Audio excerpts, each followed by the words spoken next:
नमस्कार साथियों, मैं अनीता श्रीवास्तव आपका हार्दिक अभिनंदन करती हूँ। श्रीमद् वाल्मीकि रामायण में आज का प्रसंग है हनुमान जी का रावण तथा अन्य अन्य राक्षसों के घरों में सीता जी की खोज करना। फिर इच्छानुसार रूप धारण करने वाले कपिवर हनुमान जी बड़ी शीघ्रता के साथ लंका के सतमहले मकानों में यथेच्छ विचरने लगे। अत्यंत बल वैभव से संपन्न वे पवन कुमार राक्षस राज रावण के महल में पहुंचे, जो चारों ओर से सूर्य के समान चमचमाते हुए सुवर्णमय परकोटों से घिरा हुआ था। जैसे सिंह विशाल वन की रक्षा करते हैं, उसी प्रकार बहुतेरे भयानक राक्षस रावण के उस महल की रक्षा कर रहे थे। उस भवन का निरीक्षण करते हुए कपि कुंजर हनुमान जी मन ही मन हर्ष का अनुभव करने लगे। वह महल चांदी से मढ़े हुए चित्रों, सोने जड़े हुए दरवाजों और बड़ी अद्भुत ड्योढ़ियों तथा सुंदर द्वारों से युक्त था। हाथी पर चढ़े हुए महावत तथा श्रमहीन शूरवीर वहां उपस्थित थे, जिनके वेग को कोई रोक नहीं सकता था। ऐसे रथवाहक अश्व भी वहां शोभा पा रहे थे। सिंहों और बाघों के चमड़ों के बने हुए कवचों से वे रथ ढके हुए थे। उनमें हाथी दांत, स्वर्ण तथा चांदी की प्रतिमाएं रखी हुई थीं। उन रथों में लगी हुई छोटी छोटी घंटिकाओं की मधुर ध्वनि वहां होती रहती थी। ऐसे विचित्र रथ उस रावण भवन में सदा आ जा रहे थे। रावण का वह भवन अनेक प्रकार के रत्नों से व्याप्त था। बहुमूल्य आसन उसकी शोभा बढ़ाते थे। उसमें सब और बड़े बड़े रथों के ठहरने के स्थान बने थे और महारथी वीरों के लिए विशाल वास स्थान बनाए गए थे। दर्शनीय एवं परम सुंदर नाना प्रकार के सहस्त्रों पशु और पक्षी वहां सब ओर भरे हुए थे। सीमा की रक्षा करने वाले विनयशील राक्षस उस भवन की रक्षा करते थे। वह सब ओर से मुख्य मुख्य सुंदरियों से भरा रहता था। वहां की रत्न स्वरूपा युवती रमणियां सदा प्रसन्न रहा करती थीं।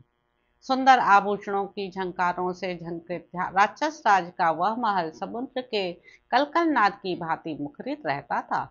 वह भवन राजोचित सामग्री से पूर्ण था, श्रेष्ठ एवं सुंदर चंदनों से चर्चित था तथा सिंहों से भरे हुए विशाल वन की भांति प्रधान प्रधान पुरुषों से परिपूर्ण था।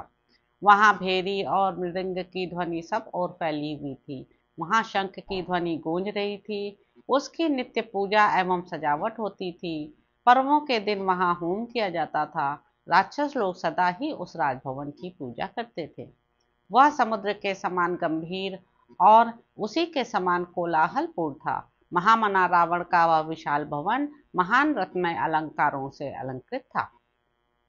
उसमें हाथी, घोड़े और रथ भरे हुए थे तथा वह महान रत्नों से व्याप्त होने के कारण अपने स्वरूप से प्रकाशित हो रहा था।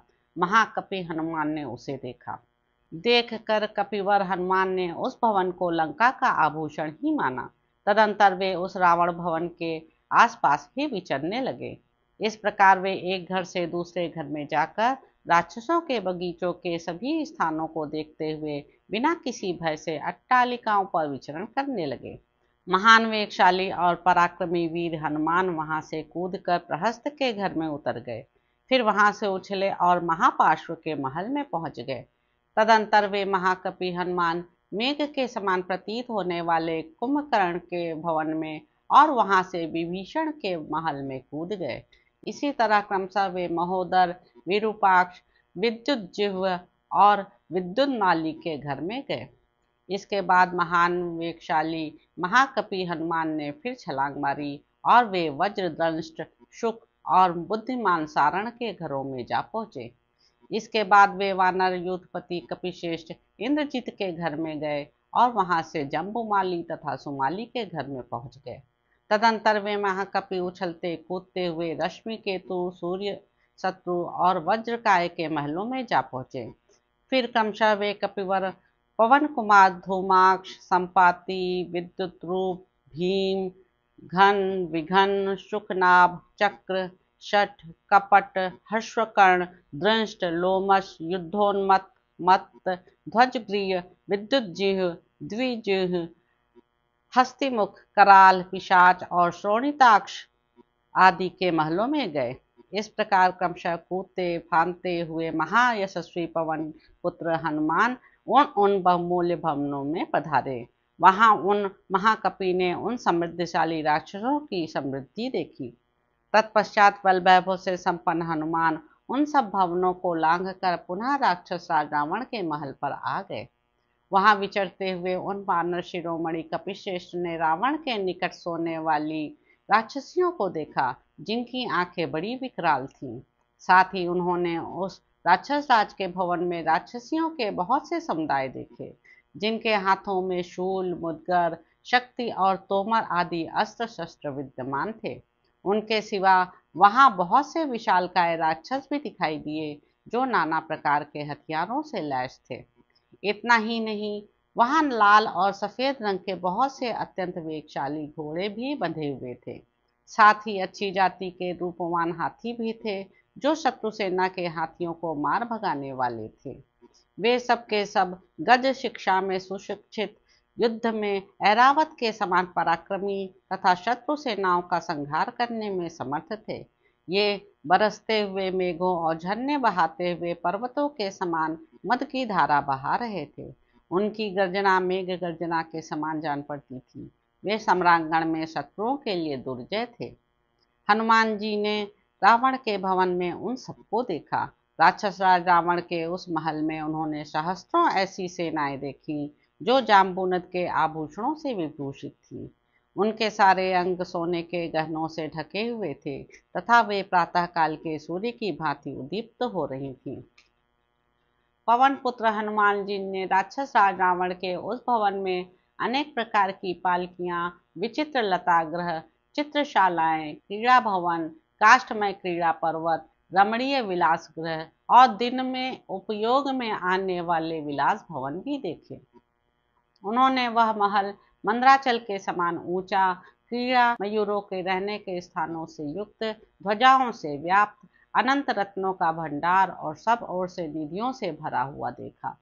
उसमें धीर पुरुषों ने निधि रक्षा के उपयुक्त कर्मांगों का अनुष्ठान किया था तथा वह साक्षात भूतनाथ के भवन के समान जान पड़ता था। रत्नों की किरणों तथा रावण के तेज के कारण वह घर किरणों से युक्त सूर्य के समान जगमगा रहा था। वानर युद्धपति हनुमान ने वहां के पलंग, चौकी और पात्र सभी अत्यंत उज्जवल तथा जाम्बूनद स्वर्ण के बने हुए ही देखे। उसमें मधु और आसव के गिरने से वहां की भूमि गीली हो रही थी। मणिमय पात्रों से भरा हुआ वह सुविस्तृत महल कुबेर भवन के समान मनोरम जान पड़ता था। नूपुर की झनकार, करधनियों की खनखनाहट, मृदंगों और तालियों की मधुर ध्वनि तथा अन्य गंभीर घोष करने वाले वाद्यों से वह भवन मुखरित हो रहा था। उसमें सैकड़ों अट्टालिकाएं थीं, सैकड़ों रमणीय रत्नों से वह व्याप्त था। उसकी ड्योढ़ियां बहुत बड़ी बड़ी थीं। ऐसे विशाल भवन में हनुमान जी ने प्रवेश किया। तो इस प्रकार साथियों, सुंदर कांड में निहित 6वां सर्ग यहाँ पर समाप्त होता है। इसके अगले अंक में आप जानेंगे कि रावण के भवन एवं पुष्पक विमान का वर्णन। तो अब आपसे अगले अंक में मुलाकात होगी। मेरे YouTube चैनल संवाद विद अनीता को लाइक करें, शेयर करें, सब्सक्राइब करें। धन्यवाद साथियों।